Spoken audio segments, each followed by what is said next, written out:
مولانا قاری محمد رفیق خان کے official YouTube channel کو subscribe کریں اور بیل کے بٹن کو دبائیں تاکہ ہر ویڈیو اب تک سب سے پہلے پہنچ سکے۔ بسم اللہ الرحمن الرحیم، اللہم بارک لی امتی فی بکورہا۔ آج آپ کے سامنے ایک اور بہترین طریقہ زندگی گزارنے کا اور نبی علیہ السلام کے طریقے پر عمل کرنے کا، اللہ کو راضی کرنے کا، اس کے بارے میں عرض کرنا چاہتا ہوں کہ نبی علیہ السلام نے ہمیں رات کیسے گزارنے کا حکم دیا۔ آقا علیہ السلام نے رات کیسے گزاری، صالحین نے کیسے گزاری، رب کو کیسے پسند ہے۔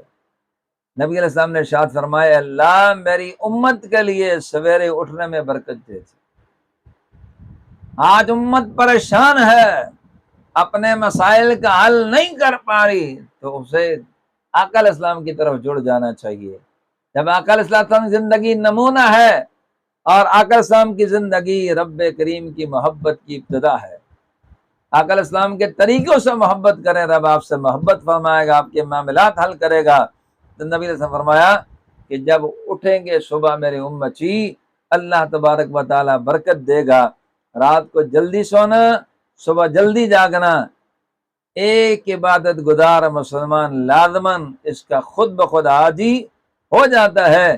اسی طرح ضرور سے زیادہ سونا، بے خوابی کا مریض ہونا اور صحت کو بری طرح متاثر کرتا ہے۔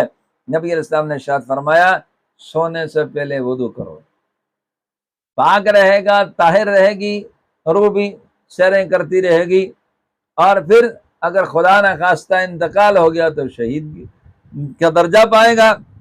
نبی علیہ السلام نے ارشاد فرمایا، سیدنا ابو ہریرہ رضی اللہ تعالیٰ فرماتے ہیں، جب آدمی رات کو سوتا ہے، سو جاتا ہے، شیطان اس کی گدی پر 3 گرہ لگاتا ہے، ہر گرہ پر پھونک دیتا ہے کہ ابھی تو بہت رات ہے، سو جا۔ پھر اگر آدمی بیدار ہو کہ اللہ کا ذکر کرتا ہے تو ایک گرہ کھل جاتی ہے۔ یعنی امت کو خبر لینی چاہیے اپنی زندگی کی کہ ہماری زندگی کیسے ہے، آقا علیہ السلام نے کیا فرمایا ہے، کیسے سونا چاہیے۔ فرمایا نبی علیہ السلام نے، شیطان پھونک مار دیتا ہے، تسلی دیتا ہے، سو جا، ابھی بڑی رات پڑی ہے، اٹھ جانا۔ فرمایا جب بندہ بیدار ہوتا ہے، اللہ کا ذکر کرتا ہے، سبحان اللہ، اللہ اکبر، الحمدللہ، کچھ بھی کلمات اللہ رب ذوالجلال کے ذکر کے ادا کرتا ہے، وہ ایک گرہ کھل جاتی ہے، ایک گڑھ کھل جاتی ہے۔ اگر اس نے وضو کر لیا تو دوسری کھل جاتی ہے، اور اگر اس کے بعد اس نے نماز پڑھی، تیسری گرہ کھل جاتی ہے۔ وہ صبح کو تازہ دم خوش مزاج اٹھتا ہے، ورنہ تمام دن بدن وہ سستی رہتی ہے، اس کے جسم میں سستی کا شکار رہتا ہے۔ پتہ چلا کہ شیطان ہمارے اوپر حملہ آور ہوتا ہے، باوضو سونے والا، ذکر کرنے والا، نماز پڑھنے والا، اس پر وہ قابو نہیں پا سکتا ہے۔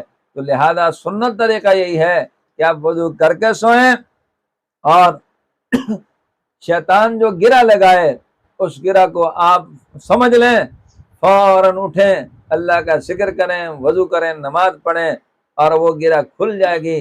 آپ کی صحت میں، علم میں، عمل میں برکتیں ہوں گی۔ اللہ تعالیٰ مجھے آپ کو عمل کرنے کی توفیق عنایت فرمائے، آمین یا رب العالمین۔